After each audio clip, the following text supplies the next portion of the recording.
Hey there, welcome to the channel. Greetings from Koh Samui. In this video, I want to go over another update for the air pollution here in Thailand. So I've got an article pulled up on the Pattaya Mail right here.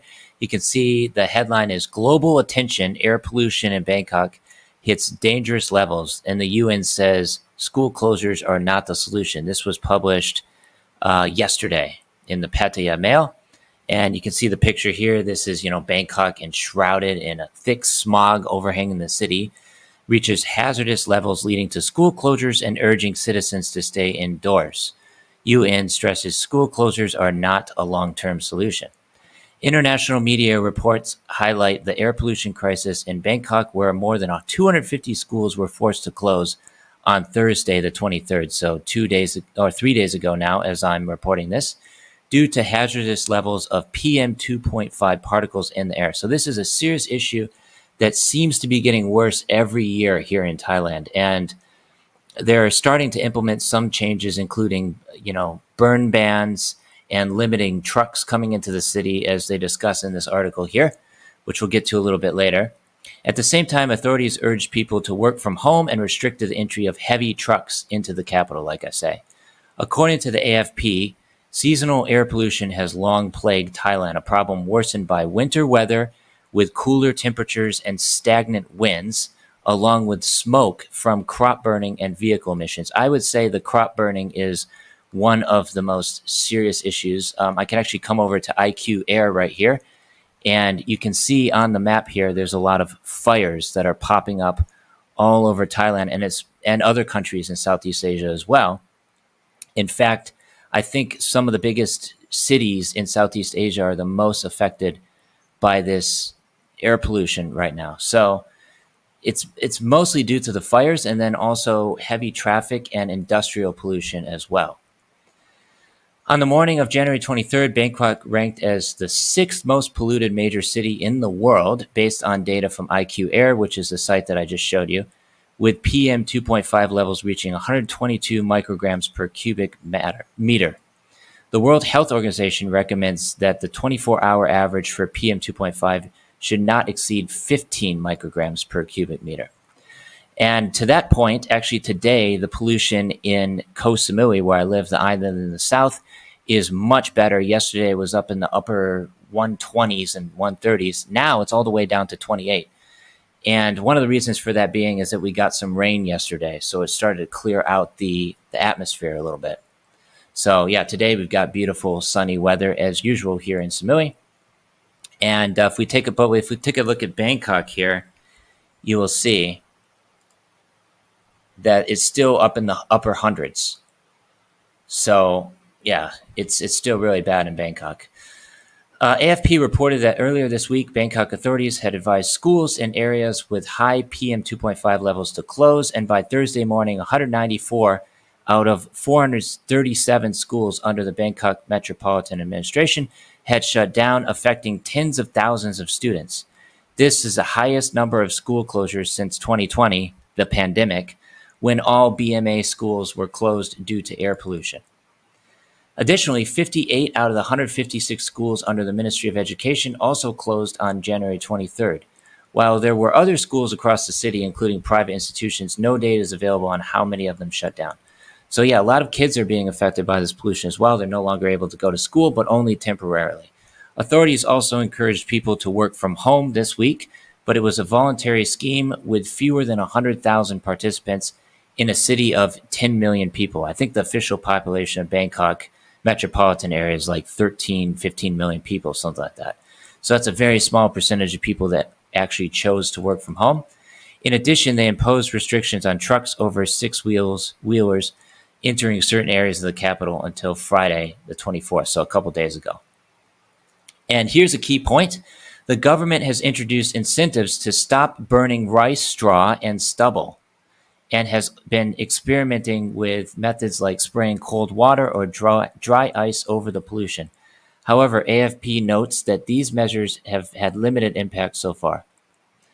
And they also blame the Prime Minister for failing to seriously address the issue. Clean air activists are pushing for new legislation expected to be approved this year. You need comprehensive laws across all areas to tackle this crisis. It's difficult, but I believe that with clean air laws, we can make it happen. I would say a huge part of the problem is the burning of crops, mostly sugarcane. And this is another reason why Chiang Mai becomes one of the most polluted cities in the entire world between the months of, late January to April and March, April, May, March. So that's the article in the Pattaya Mail. And then we can also come over and take another article. This one's in Al Jazeera, and it says Thai capital ranked as 8th most polluted city worldwide as microparticles levels soar. And it's basically just touching on a lot of the same points that I just read in the other article. And Bangkok ranked as the 8th most polluted city in the world behind Dhaka, which is in Bangladesh. This is one of the most polluted cities in the entire world. Lahore, which I believe is in Pakistan. Kathmandu, which is in Nepal. Karachi, also in Pakistan. Delhi, Mumbai in India. And Ho Chi Minh City, according to IQ Air. And if we come back over here to IQ Air, you can see these are the most polluted provinces in Thailand. And if we zoom in here, we can zoom into the map, and you can see now where I'm at in Koh Samui, the air quality has improved dramatically just over the past 2 days. And again, I think one of the reasons for that being is we got a little bit of rain recently, and maybe the pollution levels up here are starting to get better.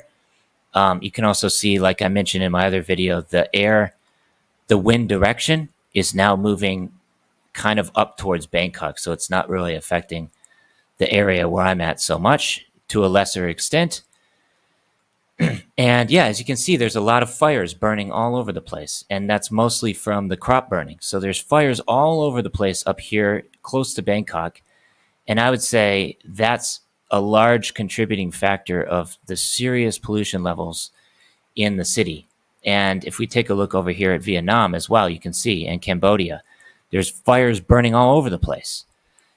So ultimately, it's just going to come down to, government laws that are passed to prevent these mass burnings of crops.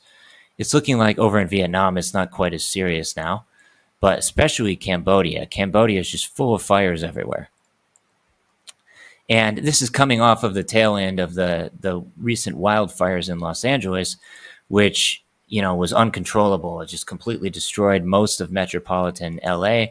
Luckily, over here in Thailand, they seem to be able to curtail a lot of the serious damage from the fires because they've been doing this for a very, very long time now. So they seem to, have a better grasp on it, and they're using the right cross-burning methods and all these sorts of things. But it's still causing serious issues within Bangkok, and then also up in Chiang Mai as well. Chiang Mai is going to become very, very polluted, especially in February. Coming up soon, this is just going to turn into like purple, which is very unhealthy and hazardous, as you can see from the legend down here. So not a good time to go to Chiang Mai if you're planning on visiting. This says, this is in the AP news, Thai authorities seek to ease air pollution in capital by offering free public transport. So they're doing the work from home policies, which is good, but a lot of people are not really taking advantage of it. And then they're also closing the schools in large numbers. Of course, this was 2 days ago. So this article as well was published the 25th, so yesterday, as I'm recording this now. But it looks like the government has instituted free transport on the MRT and the BTS railways to just, provide a easier way to mitigate the pollution levels, right? Thai authorities have made travel by public transport in Bangkok free for a week starting Saturday, the latest tactic to try to tackle soaring levels of air pollution that have already seen hundreds of schools closed and employees working from home, like I already mentioned. The travel concession allows passengers to ride buses and elevated and underground electric trains in the capital without charge. They're normally very affordable anyway. It's like 30 baht roughly to ride the train anywhere you want to go. Pretty much. It's obviously going to depend on how far you're traveling, but it's also already very affordable. But it's definitely good that they've implemented free transportation during these pollution levels. Authorities hope the move will cut the number of private cars on the road. That's also a good plan to reduce one key factor driving the surge in pollution. On Friday, the Thai Prime Minister, I can't pronounce her name, sorry, expressed her concern in a statement on her Facebook page. She said her government is fully committed to solving the problem with short and long-term measures. Air pollution has been a problem for many years in Thailand's north, where the burning of forests and agricultural waste are major contributing factors. But in recent years, Bangkok has also begun to suffer with extended periods of high levels of pollutants, especially during the cooler months. So like I mentioned earlier, there's not very much wind, it's cooler weather, and there's just very, very heavy traffic and then industrial waste as well. Keep in mind, Bangkok is one of the largest cities in the world. You've got 13 million people living there, huge amounts of traffic, especially during high seasons. So that's just further adding to the pollution levels, notwithstanding all of the crop burning that's going on all over the country. And this can cause a lot of coughing. It can cause illnesses within children, especially. They're more susceptible to the high levels of pollution. And the microscopic particles can penetrate deeply into the lungs and then move further into the body, causing both short-term bronchial problems and serious long-term health issues, especially amongst young kids, right? So, like I mentioned in my other video, this is one of the main reasons why I choose not to live in Bangkok. As you can see, the pollution levels here in Koh Samui, a beautiful island in the south, are much lower. And then you've also got Koh Kood and Koh Chang. These islands are a lot less polluted because there's less traffic, there's less burning to a certain extent. And even Koh Chang right now is 60, which is quite high for the island. But we can also take a look at Phuket.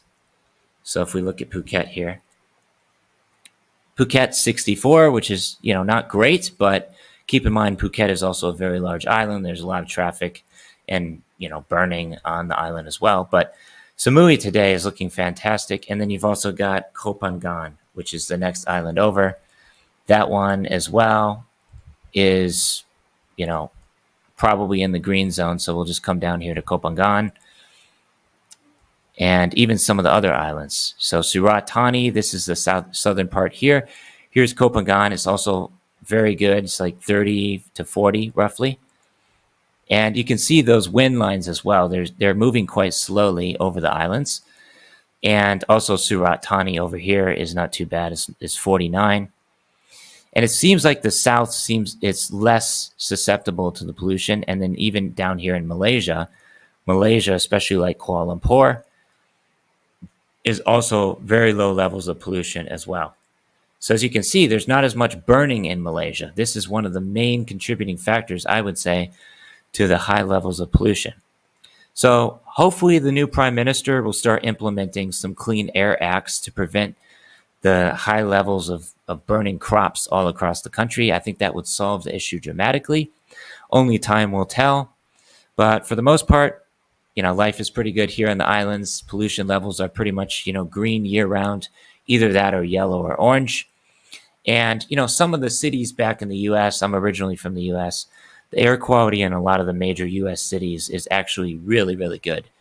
And if you come over here to the US, you can see it's pretty much green everywhere throughout the entire country. So I think they're doing a lot of things right in the US. Unfortunately, Southeast Asia seems to be severely affected by the high levels of pollution. That's one of the downsides, I would say, of living over here in Southeast Asia compared to the US. You can see it's just green everywhere for the most part in the US. So yeah, I would recommend not visiting Thailand during the burning season. And if you live here full time, maybe just go somewhere else like Europe or the United States or even South America with lower levels of pollution, especially if your physical health and well-being are issues for you. So take care, stay safe, peace, till the next one. Stay tuned. Signing off.